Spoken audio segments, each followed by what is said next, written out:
गरीब साध साध सब नेक हैं, आप अपनी ठोरी। जो सतलोक ले जावेंगे वो साधु कोई और।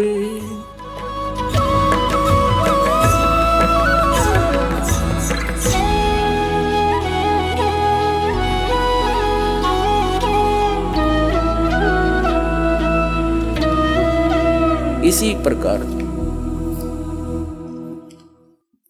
प्रकार आदरणीय गरीबदास साहिब जी ने परमात्मा की इस लीला को, जो उन्होंने गणक हाथी पर बैठकर गणका यानी वैश्या को बीच में बैठाकर लीला की थी, फिर उनको दरिया में डुबोने की कुचेष्टा की थी नालाकों के कारण, वो सारा चित्रण बड़े प्यार से किया हुआ अपनी अमृतवाणी में परमात्मा से प्राप्त दिव्य दृष्टि के द्वारा। पुण्यात्माओं, जैसे लाखों वर्षों पहले श्री रामचंद्र जी ने जो लीला की थी, जिसको रामायण कहते हैं, उस रामायण का, वो सारी घटनाओं का ज्यों का तो चित्रण श्री तुलसीदास जी ने अपने वचनों में अपने हिसाब से अपने वाणी में किया था। तो वो सबको मान्य है कि जो तुलसीदास जी ने लाखों वर्ष के बाद उस समय चल रही चलचित्र की तरह वो सारी घटनाओं को देखकर और लिखा था और सत्य माना जा रहा है। इसी प्रकार अपनी दिव्य दृष्टि की रेंज होती है, जैसे एक सूक्ष्मदर्शी होती है, एक दूरदर्शी होती है, तो दूरदर्शी का भी, दूरबीन का भी अपना अपनी रेंज होता है, क्षमा होती है। कोई तो 1 किलोमीटर तक दिखा सकती है, कोई 100 फुट तक ही दिखा सकती है, देख सकती है, और कोई ऊपर के ग्रहों तक भी देख लेते हैं यहाँ से बैठे, उनकी इतनी अक्षमता होती है। इसी प्रकार कबीर परमात्मा द्वारा प्राप्त उस दिव्य दृष्टि की रेंज गरीबदास जी को जो मिली थी वो सबसे ज़्यादा थी। अरबों खरबों वर्षों पहले के ज्ञान, सतलोक से क्या हुआ, कब हुआ, कैसे हुआ और भविष्य में क्या होगा, वो सारा आदरणीय गरीबदास साहिब जी ने अपनी अमृतवाणी में तुलसीदास जी की तरह लिखा, जो हमें मान्य है और होना चाहिए। वो सुना। अब क्या बताते हैं, फिर गणका के संग चले सीसी बरी शराब, गरीबदास उस पूरी में जुल्हा भया खराब। कि उस नगरी में, उस काशी नगरी में कबीर परमात्मा उन लोगों की दृष्टि में एक बेहुदा व्यक्ति लगने लगा। जुल्हा यानी वो कबीर धानक परमात्मा हुआ खराब, यानी सबकी दृष्टि में वो गलत सा लगने लगा। क्योंकि फिर गणका को संग लिया सीसी भरी शराब, वैसा को साथ लिया और लोगों की दृष्टि में वह सीसी शराब की थी, लेकिन वो गंगा जल था। गरीबदास उस पूरी में जुल्हा भया खराब, तारी बाजी पूरी में ये भिष्ट जुलदी नीच, गरीबदास गणकास जी ही 2 संतों के बीच। गरीबदास जी क्या बता रहे हैं कि उस पुरी में, नगरी में, जब कबीर साहब को उस दशा में देखा, हाथी के ऊपर बैठे हुए हाथ में शीशी शराब की तरह पी रहे थे गणका को, वैसा दोनों संतों के बीच में बैठी थी, तो सारी नगरी में ताली पिट्टी, हंसी मजाक करें, गाली दें, ये दुल्हा नीच, वो अपनी असलियत पर आ गया। देखो, तारी बाजी पूरी में ये भ्रष्ट दुलहदी नीच, गरीबदास गणकास जी ही 2 संतों के बीच, गावत बैन विलासे पद गंगा जल पीवंत, गरीबदास भी भल बहे वो मत वाले घूमत, बड़ुआ बड़ुआ सब कहें कोई न जाने खोजे, दास गरीब कबीर कर्म ये बाटे सिर का बोझे। क्या बताते हैं कि कबीर साहब पर अपने अपनी महिमा के शब्द गा रहे थे।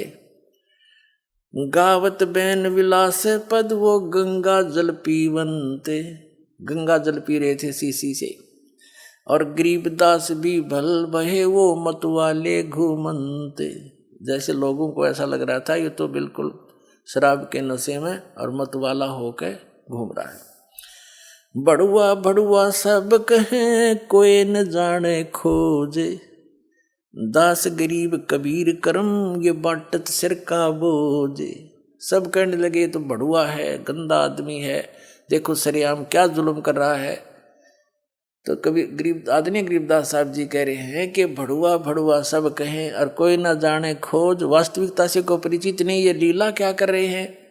गरीबदास जी कह रहे हैं कि कबीर परमात्मा वो अपने सिर से इन नकली शिष्यों का बोझ पटक रहे हैं, डारत सिर का बोझ। अपने आत्माओं, इस तत्व ज्ञान से आपको बहुत कुछ ज्ञान होगा।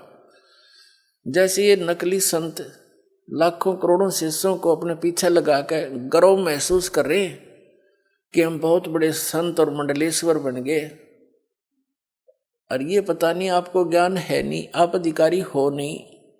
इतने शिष्यों को आप भ्रमित करके परमात्मा की आत्माओं को कितने अपराधी दोषी बन रहे हो।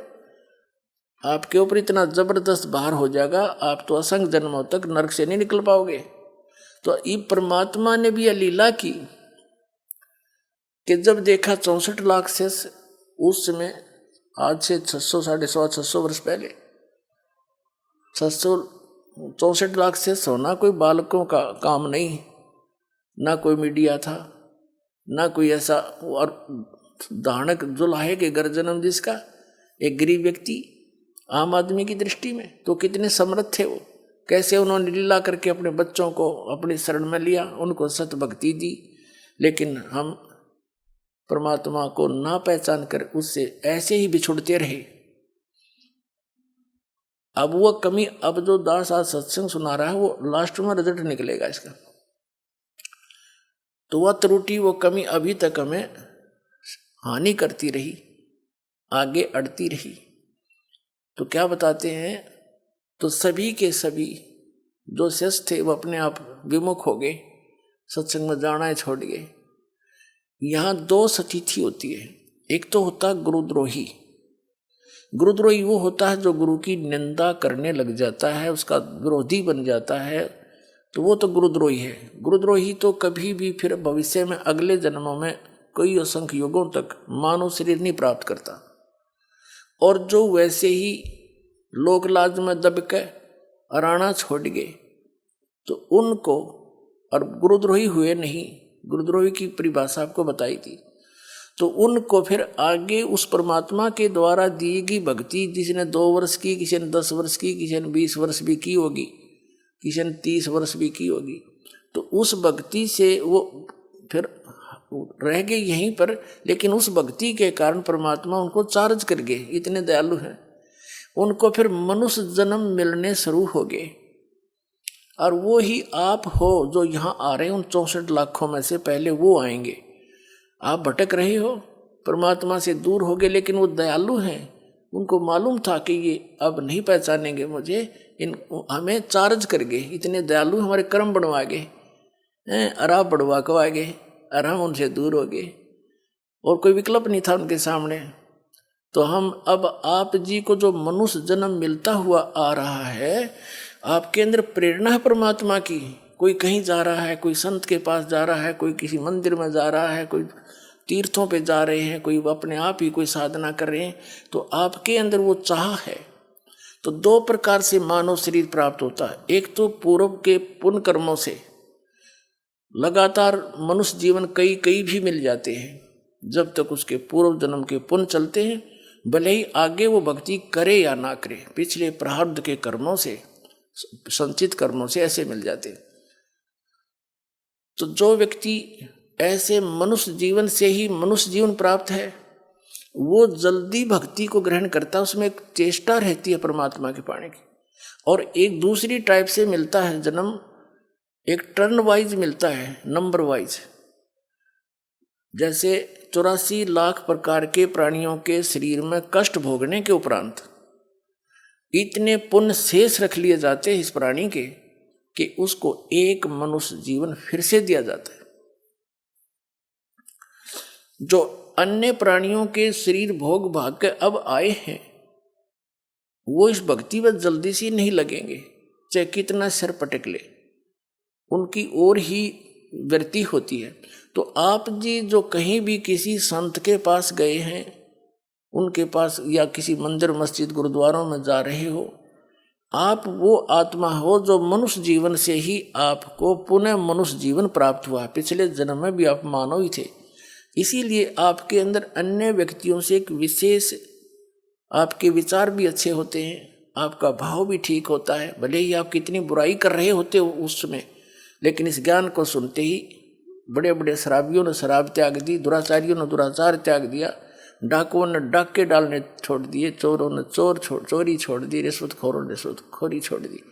तो वो पुण्यकर्मी प्राणी गलती से फंस गए उस विकारों में, तो वो पुण्य मनुष्य जीवन से आए हुए तुरंत त्याग देते हैं। और जो टर्न वाइज नंबर प्राप्त है वो भी बुराइयां कर रहे हैं, वो नहीं ना सुनते हैं ना वो त्यागते हैं, वो तो याद फिर उनका अंत ही बुरा होता है, वो अलग है। उनमें थोड़ा समय लगे, ऐसा नहीं है। जो मनुष्य अन्य प्राणियों के जीवन से मनुष्य जीवन प्राप्त किया है वो भी शरण में आ सकते हैं, लेकिन उनको टाइम ज़्यादा लगेगा आने में। वो उस समय आएंगे जो परमात्मा का पूरा ज्ञान पूरी पृथ्वी पर फैल जाएगा, बच्चा बच्चा उनको समझाने लगेगा, तब धीरे धीरे उनके अंदर वो वस्तु घर उनका भी करेगी, ऐसी बात नहीं। लेकिन आप जी वो हैं जो यहाँ पहले आ रहे हो, कभी परमात्मा से बिछड़े हुए हो आप। जब कबीर भगवान आए थे, अब कोई महाराष्ट्र से आ रहा है, कोई बेंगलोर से, उसे जो है गुजरात से आ रहा है, कोई कहीं से आ रहा है, तो एक गांव में हजारों घर होते हैं और 2-3 बच्चे निकल कर आते, तो काल ने जगह जगह फेंक रखा था इनको संस्कारवश, और वहाँ से परमात्मा उठा कर प्रेरणा कर करके टीवी के माध्यम से, पुस्तक के माध्यम से, किसी भाई बहन रिश्तेदार के माध्यम से अपना फिर संदेश भेज रहे, और वही बच्चे अभी यहाँ आ रहे। तो वो 64 लाख जो शिष्य थे परमात्मा की इस लीला को देखकर उनसे विमुख हो गए, सत्संग जाना बंद कर दिया, लेकिन वो गुरुद्रोही नहीं हुए। उनको अब फिर पिछली पीढ़ी में वो पार करेंगे, इतने दयालु हैं, क्योंकि वो हमारे पिता हैं। और सो छल छिद्र मैं करूं अपने जन के काज,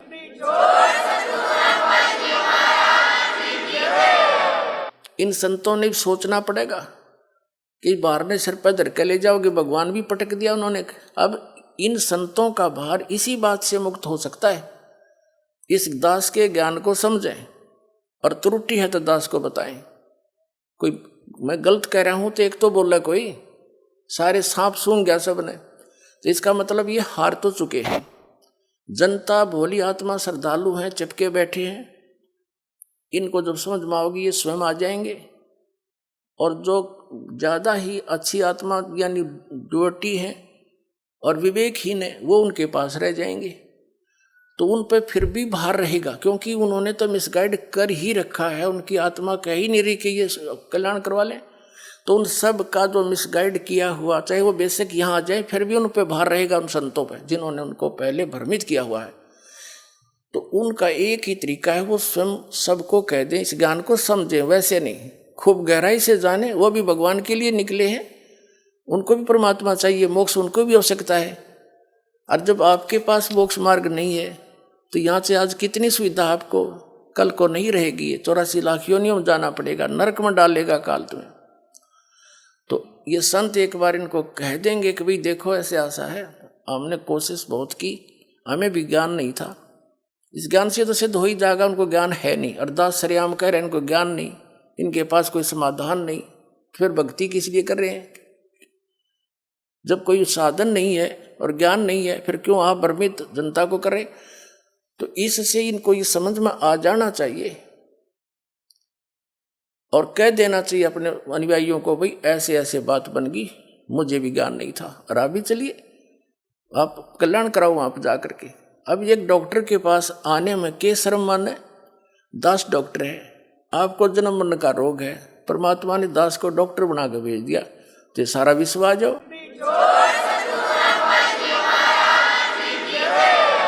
और इसमें बड़े और छोटे वाली बात भी नहीं, कोई मान बढ़ाई वाली बात नहीं। दास एक डॉक्टर है, डॉक्टर को क्या अभिमान है, उसका तो पैसा है, चाहे लाखों जितना भी वो डील कर सकता है, सबको कर सकता है। यहाँ तो आध्यात्मिक मार्ग में तो सारा विश्वास हो, ये तो शब्द की शक्ति तो सारे पार हो जाएंगे, और भक्ति करोगे, नियमित रहोगे, थोड़ी सी बात है। और परमात्मा का यथार्थ ज्ञान दास के पास है, संत भी आवे और वही चेले रहेंगे, वही आश्रम होंगे, भक्ति दास के अनुसार करनी पड़ेगी, और अपना एक दास बनकर रहना पड़ेगा, संत महंत बनकर नहीं रह सकते। फिर तो आपके कर्म बिगड़े रह जाएंगे। बस इतनी सी बात है, कल्याण हो जाएगा सबका। तो वो भार मुक्त हो सकते हैं। जब परमात्मा होते हुए उन्होंने भी क्या बता रहे हैं, बड़ुआ बड़ुआ सब कहे कोई न जाने खोजे, दास गरीब कबीर करम ये बाटत सिर का बोझे। अपने सिर से बोझ उतार रहे हैं परमात्मा, फेंक रहे हैं नीचे, पटक रहे हैं। 64 लाख शिष्य हो गए थे, तो गुरु पर भार होता है उन शिष्यों का। वो तो भोली भाली आत्मा समर्पण हुई बैठे हैं, और वो कसाई के लिए जा रहे हैं जो गलत रास्ता बता रहे हैं, काल के जाल में फंसा रहे हैं। तो इनसे बड़ा अपराध कुछ नहीं हो सकता। तो कबीर साहब, जो परमात्मा ने भी अपने सिर से बोझ पटक दिया कि ये जान जोगे नहीं है सतलोक, तो क्यों सिर पर भार रखा, तो ये अपने सिर से भी उतार के उन्होंने तरीका यो अपना लिया, तो सब उनसे विमुख हो गए, तो उनसे वो भार मुक्त हुए। देखो गण का संग लई कहते कौम छती से, गरीबदास इस जुलहदी का दर्शन आन हदी से। सब 36 कौम 36 जाति ये कह रही है, देखो वैसा को साथ लिए सरेआम घूम रहा है, इस जुलाहे का इस दान के तो दर्शन करण में भी टोटा। और फिर क्या कहते हैं, शाह सिकंदर लोधी के पास पहुंचे, शाह सिकंदर को सुनी भ्रष्ट हुए 2 संत, गरीबदास चारों वर्ण उठ लागे सब पंथ। यानी सिकंदर लोधी के पास सभी ने जाके बता दिया कि ये 2 संत आदरणीय रविदास साहिब जी, परम पूज्य कबीर परमेश्वर जी के विषय में कहा कि वो 2 भ्रष्ट हो गए, उन्हें सरेआम वैश्यावर्ती करते हाथी पर घूम रहे। 4 वर्ण 6 आश्रम दोनों दीन खुशहाल, गरीबदास हिंदू तुर्क पड़ा शहर गल जाल। अब क्या बताते हैं कि सभी के सभी जितने दोनों धर्मों के आचार्य शंकराचार्य पीर गुरु थे, ये सब बड़े खुशी बनाई, आज इसका टंटा कट जाएगा, आज इसको राजा जान से मरवा देगा, फांसी की सजा देगा, इसको दंडित करवाएंगे। शाह सिकंदर कह गए सुन कबले अरदास, गरीबदास तलबा हुई वो पकड़े दोनों दास। आदरणीय गरीबदास साहिब जी बता रहे हैं कि शाह सिकंदर के जब सब लोग गए काशी के इकट्ठे होकर के और उन्होंने अर्ज करी, तब सिकंदर लोधी ने कहा कि लाओ उन दोनों को पकड़ कर। तो वो दोनों पकड़े गए, आदरणीय रविदास साहिब जी, परम पूज्य कबीर परमेश्वर जी। कह कबीर यो क्या किया गणकालीनी संगे, गरीबदास भूले भक्ति ये पड़ा भजन में भंगे। अब सिकंदर लोधी शेष था, पहले तो जो ज्ञान सुन रखा था भगवान का, उसके आधार से बोला कि कहो कबीर यो क्या किया, वैसा ले ली संग और गरीबदास भूले भक्ति। सिकंदर लोधी कह रहा है कि तुम भक्ति भूल गए और आपके पड़ा भजन में भंगे। अब परमेश्वर कबीर जी क्या कहते हैं, सुन सिकंदर बादशाह हमारी अर्ज आवाज, गरीबदास वो राक्षसी जिन ये साजा साज। वो तो जानी जान थे, उन्होंने तो जानबूझ कर लीला की थी, और एक दास बनकर कह रहे हैं कि हे सुनो सिकंदर बादशाह हमारी अर्ज आवाज, और गरीबदास वो राक्षसी जिन ये साजा साज। भगवान आप रक्षा करेगा मेरी, जो मेरे से गलती बनी या ना बनी। जैसे सिकंदर लोधी ने शिक्षा दी कि क्या क्या किया कबीर जी आपने, यो वैसा कुछ साथ ले लिया, आपकी भक्ति में कितना हानि होगी। तो परमात्मा एक दास बनकर उतरे थे। एक दास की लीला, एक हर तरह की लीला वही करके गए हैं जो एक संत ने करनी चाहिए और एक भक्त ने करनी चाहिए और एक अच्छे नागरिक ने किस तरह अपना गुजारा करके जीवन निर्वाह करना चाहिए। और परमात्मा तो 6 अवत लीला उनकी चल ही रही थी। काशी में बैठ कर पूरे ब्रह्मांडों को घुमा रहे थे और साथ में एक तत्वदर्शी संत वाली भूमिका भी वही कर रहे थे। खरी खरी जो कहते हैं सोई संत कहावे, और जेता मीठा बोलिया तेता संत ना हो। तो परमात्मा जो संत ने, सतगुरु ने जो बोलना चाहिए, सच्ची सच्ची कहनी चाहिए, वो परमात्मा कबीर जी ही बोल के गए थे। और जो सच्ची कहता है वही सतगुरु होता है। तो कबीर साहब जी ही रियल में सतगुरु और परमात्मा थे ही। तो अब वो सेवादास को दे दी उन्हें सारी सच्ची कहने की, चाहे जो शरीर रहो चाहे ना रहो, उसका संदेशा पूरा पहुंचाऊंगा उसके बच्चों।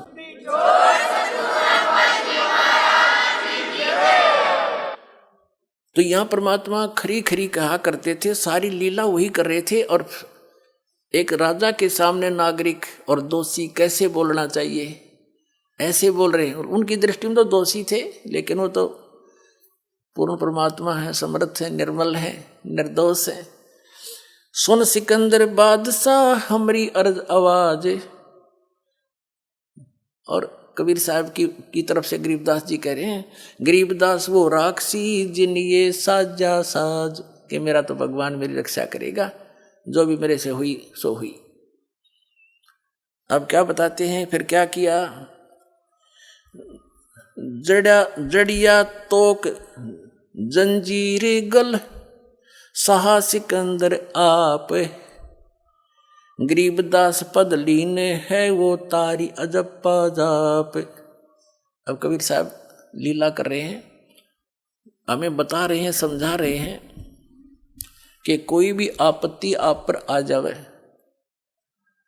चाहे झूठी या सच्ची, किसी प्रकार से भी, आप किसी कर्म से या वैसे किसी की गलती के कारण, तो उस समय परमात्मा के इस अजप्पा जाप जो नाम आपको दे रखा है, इसमें लौ लगा लेना। फिर जो भी होगा परमात्मा आधार से ही होगा, उसमें अन्य किसी का चिंतन नहीं करे। कोई भी आपत्ति के समय अपने मालिक के उस नाम का स्मरण करे जो आपको प्राप्त है। क्या बता रहे हैं, जड़िया तोक जंजीर गल साहा सिकंदर आप, गरीबदास पद लीने है ये तारी अजप्पा जाप। हाथों जड़ी हथकड़ी पग बेड़ी पैराए, गरीबदास बीच गंग में तांजी दीना छटकाए। गंगा के बीच में हथकड़ी बेड़ी लाके उसमें डाल दिया। जड़ गए तोक जंजीर सब, जड़ गए तोक जंजीर सब, लगे किनारे आए। गरीबदास देखे खलक स्यों काजी बादशाह। अब क्या हुआ, जब वो गंगा में पटका, उन्होंने हथकड़ी बेड़ी सारी जड़गी।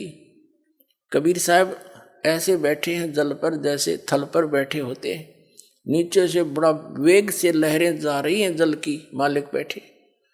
फिर परमात्मा वापस आ गए किनारे पर। फिर उन्होंने सोचा ये तो ना मर रहा, अब इसका पत्थर बांधो और फिर दोबारा उसी में छोड़ के आओ। जड़ गए तोक जंजीर सब, लगे किनारे आए। गरीबदास देखे खलक स्यों काजी बादशाह। तो सारी जनता देखे, दर्शक सारा शहर उमड़ कर जा रहा, और बादशाह भी वहीं खड़े। काजी और मुल्ला हमारे एक धर्मगुरु थे, वो सारे वहीं देखे तमाशा का काम होगा इसका, हमारा रोड़ा निकलेगा, हमारा कांटा निकलेगा आज। जो वो अज्ञानी समझ रहे थे भगवान को, जो उनका भी पिता उनको भी सतमार्ग दर्शन कर रहा था कि तुम भ्रमित हो रहे हो और इनको भी भ्रमित कर रहे हो, वो सभी देखने चले गए, आज युग खत्म हो जाएगा। नीचे नीचे गंगा जल ऊपर आसन थीर, गरीबदास डूबे नहीं वो बैठे अधर कबीर। कहते नीचे नीचे गंगा जल, ऊपर ऊपर आसन थीर, यानी कति स्थिर खड़े बैठे आसन लाके। और गरीबदास जी बता रहे हैं कि सब नो कह रहे हैं डूबे नहीं बैठे अधर कबीर, यो अचरज कैसा भया ये देखें दोनों दीन। दोनों धर्मों के व्यक्ति वहां देख रहे हैं, ये क्या, ये कैसा अचरज है, ये डूबा नहीं। गरीबदास का जी कहे ये बांध दिया जलसीन। अब ये तुक्के मारे काजी लोग ने कहे इसने इस जल को अपने मंत्र से बांध दिया, इसलिए ना डूब रहा। तुम बांध लो ना, पढ़ो इसका माइक बजा के, है मूर्ख बनाओ दुनिया ने। गल में फांसी डारे करिए बांधो सिला सुधारे। क्या फैसला किया कि इसके गल फांसी लाओ, इसके गल में रस्सा बांध दो मजबूत सा, और इसके गले में भारा मोटा पत्थर बांध दो, यो डबोएगा इसने। गल में फांसी डारे करिए बांधो सिला सुधारे, अच्छी तरह बांध दो पत्थर सिला। गरीबदास यो जुल्ह दी जब डूबे गंगधारे। सिला दरी जब नाव में बांधी गले कबीरे। ओए होए, पुण्यात्माओं, बालक नहीं है आज का मानव, बड़ा बुद्धिमान है। और हम क्या उद्देश्य लेकर जी रहे हैं। गरीबदास साहिब जी को परमात्मा ने ज्ञान दिया, उसमें क्या कह रहे हैं, बिन उपदेश अचंभ है क्यों जीवित है प्राण, और भक्ति बिना का ठोर है ये नर नहीं पाषाण।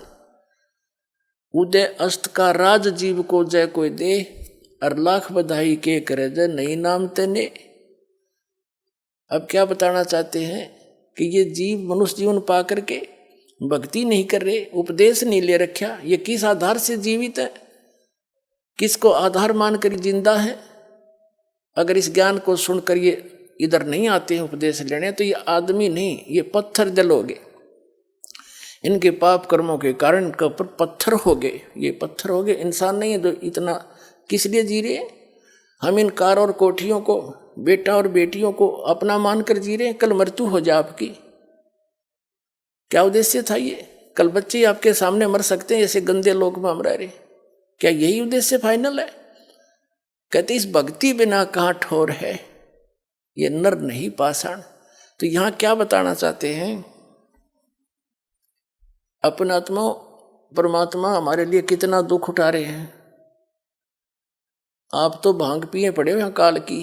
कबीर साहब कहते हैं, कबीर ये माया अटपटी और सब गट आण अड़ी, किस किस ने समझाऊं या कुआ भांग पड़ी।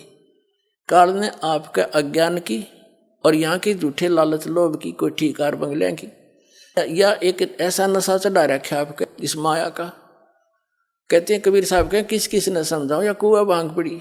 किस साल से जी रहे, और 1 मिनट में ना जाने भूकंप आ जा, क्षेत्र का क्षेत्र नाश हो जाता है, और 3-3 पीढ़ी के बनाए हुए मकान वहीं पर उनके नीचे दबकर मर जाते हैं, और फिर बाकी बचे फिर भी कुशल खा कुशल है। यहाँ पर कबीर साहब कहते हैं, झूठे सुख को सुख है ये मान रहा मनमोद, ये सकल जबी ना काल का कुछ मुख में कुछ गोद। तो वो परमात्मा आपके लिए कितना भटक रहे हैं, उनका क्या उद्देश्य था आने का, इसे श्लोक न छोड़ के। वहां सारा सुख है, क्योंकि हम उसके बच्चे हैं, हमारे से गलती बन गई, बहुत भयंकर भूल बनी हुई है, और जिस कारण से हम यहाँ आगे उस मालिक ने छोड़ के इस काल के साथ में, इस विलियन के साथ आगे, हम इसको अच्छा आदमी मान के, और इसने हमारा केस हांग काट रखा, किसी का बेटा मर गया, किसी बेटी मर गई, कोई कैंसर से पीड़ित, किसी टांग कट गई, किसी बाजू कट गई है, कोई किसी कीड़े पड़े हुए हैं, कोई 84 लाख योनियों में कुत्ते गधे सुर बनकर हम कष्ट उठा रहे हैं, और फिर भी शांत है, क्योंकि हमें ज्ञान नहीं। जो ज्ञान वो देने आते थे वो आप तक पहुँचने नहीं दिया हमारे ही भाई बहनों ने, ये नकली गुरु और संतों ने, क्योंकि ये माया के भूखे हैं, ये महिमा की भूख है इन लोगों को। अभी न भी आँख खोलनी पड़ेगी, परमात्मा के इस प्रयत्न को सफल होने दो, और तुम भी समझो, और इन बच्चों को भी समझने दो, उस भगवान के बच्चों को कितने युगों से दुख पा रहे। अब ये समय है, अब 1000 वर्ष के लगभग ये समय ऐसा ही चलेगा। इसमें जो निकल गए और रह गए फिर वही नबीरान बैठी। कबीर साहब ने फिक्स कर रखा था, एक 5500 वर्ष जब कलयुग बीत जाएगा, उसके बाद पूरे विश्व में एक ही ज्ञान रहेगा और सभी नाम लेंगे। वैसे ये तो होगा ही होगा जो भगवान ने बोल रखा है। तो इन संतों के ऊपर ये रहम हो जाएगा, ये इस पाप से बच जाएंगे जो इनका मिसगाइड करने का भार ने सिर पर धर रखा है।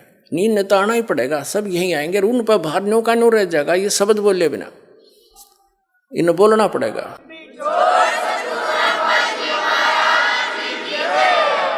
अब हमारे भगवान, हमारे पिता, हमसे गलती बन गई, कहते हैं कोटिक अवगुण बालक करही, पिता एक चित नहीं धरही।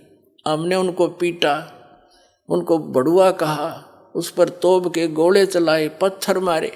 वो भी तो सारे उसी के बच्चे थे जो हिंदू और मुसलमान वहाँ खड़े थे। अब काल ने हमारे को डिवाइड करके एक दूसरे का दुश्मन बना रखा है ताकि ये भगवान के निकट ना चले जा, अपनी अपनी साधनाओं को उत्तम मान कर एक दूसरे के साथ मत्था पचाई करते रहे और भूल जा भगवान को। तो पुण्यात्माओं, आज का मानव बालक नहीं है। परमात्मा ने शिक्षा इसीलिए दी है तो भगवान पहचान सको आप, न इसकी कति हो सकता नहीं है। चीज़ ने बेईमान बना दिए हम और बकवादी बना दिए। आप देखो इन बड़े बड़े शहरों में नौकरियाँ उच्च घराना की लड़की हैं, वह नंगी न ढकी ऐसे सरेआम घूमती हैं। तो यही विकास है क्या? गिरावट है ये मानव की। अज्ञानता के कारण हम उनको अच्छे पढ़े लिखा, ये तो एजुकेटेड सोसाइटी है, खाक एजुकेटेड है, जो इसे बेहुदे ढंग से बूढ़े लाल उठ करके हैं और पता नहीं कैसे घूमती हैं। क्लबों में जाते हैं, शराब पीने लगी लड़कियां। तो इस शिक्षा ने ये दिया हमारे को, नाचना गाना ये टेलीविजनों के माध्यम से सारी कोरी बकवाद भरी जा रही है। अब इसको समाप्त किया जाएगा इस ज्ञान से। इन टीवियों के ऊपर एक दिन वो आएगा, पूरा सत्संग मालिक का चला करेगा, ये बकवाद बंद हो जाएंगी। वो दिन दूर नहीं है, छक लिया हम इसको सुन सुनकर। ये कोई काम है? बेटी नाच रही है, बाप नाच रहा है, डीजे बाज रहा है। ये तो बेहुदे लोग करा करते, जो सरेआम करते उसका बकल तार दिया करते थे। ऐसे धार्मिक व्यक्ति थे, अच्छे इज्जत वाले। अरे भी इसने बोर मानने हैं, शाबाशी मानते हैं। तो ये किसने दिया? इस शिक्षा ने, टीवी ने दिया हमारे को। अब इस शिक्षा का, इस टीवी का सदुपयोग होगा, भगवान को पहचानेंगे। जन जन तक मालिक का योग ज्ञान इसी टीवी के माध्यम से रूबरू हो रहा है। ऋषि से पहचान कर उसके बच्चे, बहन, बेटी, भाई भाग भाग कर आ रहे हैं, अपना कल्याण करवाएंगे। तो परमात्मा हमारे लिए इतना कष्ट उठाए।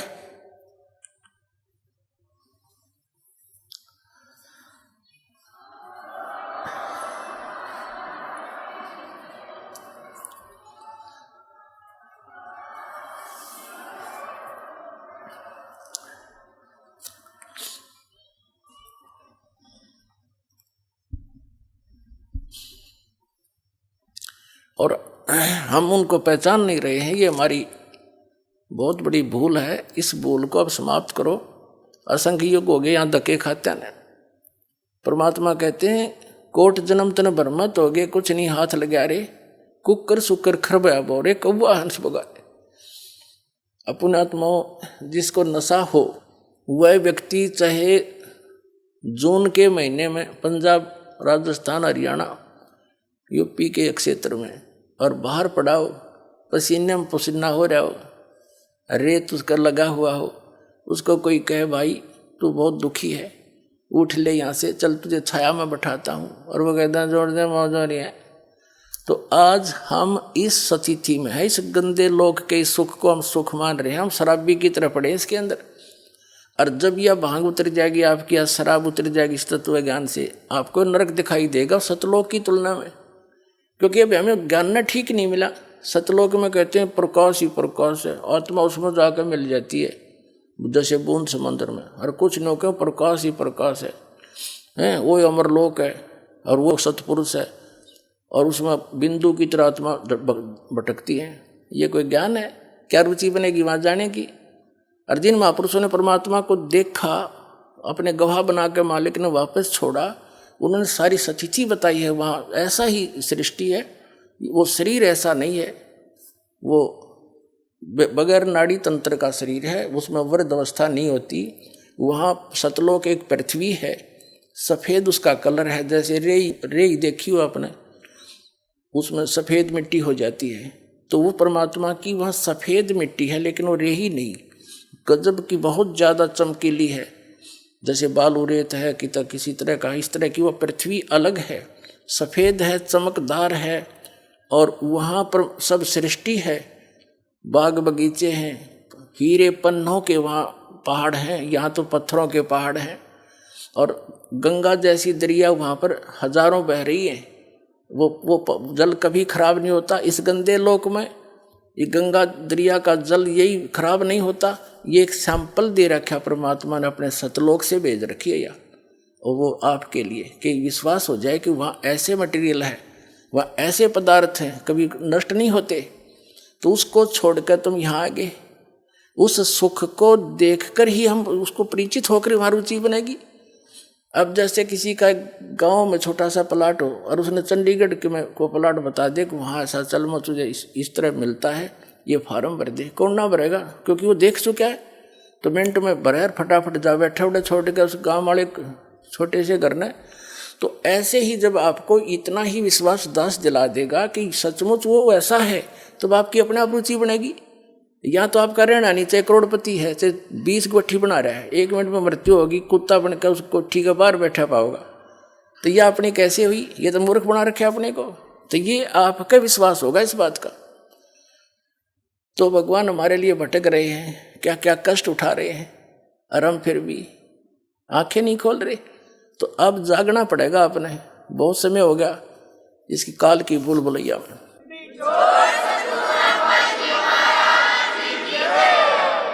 अब उस परमेश्वर को कितना प्रताड़ित किया गया, और उसी के बच्चों द्वारा करवा दिया काल ने। सिकंदर लोधी क्या, हिंदू मुसलमान क्या, पीर और काजी ब्राह्मण क्या, आचार्य शंकराचार्य क्या, ये उसी के तो बच्चे हैं सारे, ये कोई दूसरे थोड़े ही हैं। वो समर्थ थे।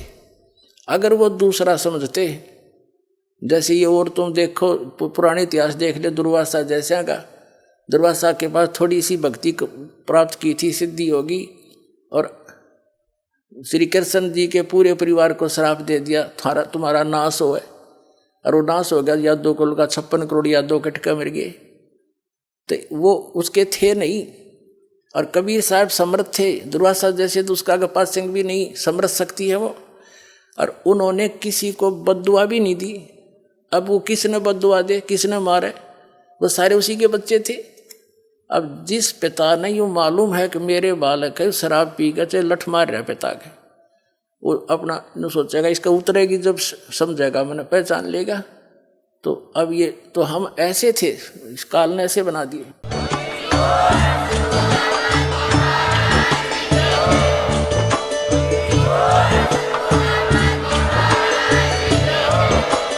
आप सुन रहे थे जगत गुरु तत्वदर्शी संत रामपाल जी महाराज जी के मंगल प्रवचन। अधिक जानकारी के लिए विजिट कीजिए हमारी वेबसाइट www.jagatgururampalji.org। संत रामपाल जी महाराज जी के शुभ आशीर्वाद से पूरे विश्व भर में 500 से भी ज्यादा नाम दीक्षा केंद्र हैं, जिन पर संत रामपाल जी महाराज जी द्वारा ऑनलाइन निशुल्क नाम दीक्षा दी जा रही है। अपने नजदीकी नाम दीक्षा केंद्र का पता करने के लिए संपर्क करें 8222880541।